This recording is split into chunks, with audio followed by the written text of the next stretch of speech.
before I was a Christian, if you'd asked me the question, does God heal today?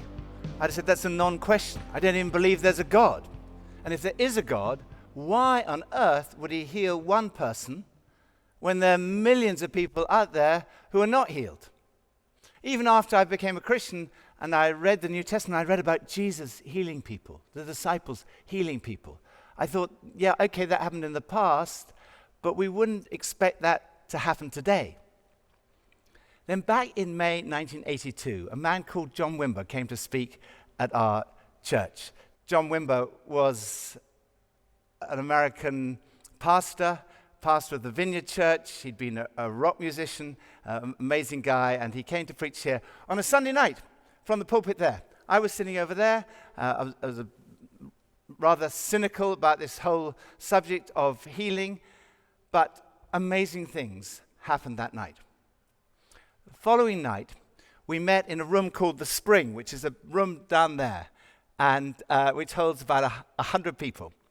And we had the sort of leaders of the church came. We're a much smaller church in those days, but there were about 60 or 70 leaders meeting in The Spring downstairs.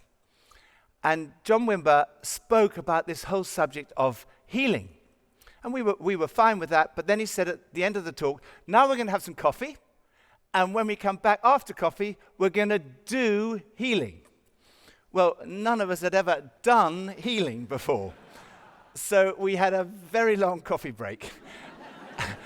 And when we came back after coffee, the people who'd been at the front felt it would be selfish to stay at the front. So they went right to the back. And John said that he and his team had been praying, and they had various words of knowledge.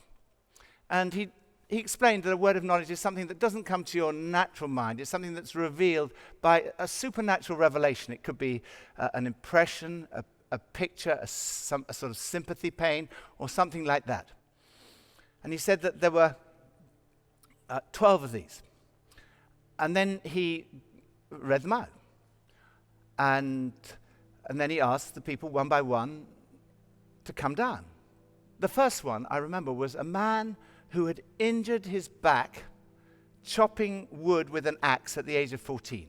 We thought, oh, there's not going to be anybody like that. And this guy got up and he came down to the front. And then one after another, very good friend of ours, Jeremy, there was a word of knowledge about his back, and he came forward and he received healing that night. Eventually, there was only one of those 12 words that had not been responded to. One of them was, there is a woman here who's not able to conceive. And we're British, and it was a long time ago when we really didn't talk about those things in public. And I thought, no one is going to come forward for that. But he kept waiting. And eventually, this friend of ours, young woman, got up and came forward. We didn't even know that she was struggling to conceive. But he prayed for her that night. The team prayed for her. And 9 months later, she gave birth to a baby boy, although conception didn't take place in the spring. And since then, our good friends Ed and Sarah have had 5 children. And I began to look at this whole subject of healing in a different way.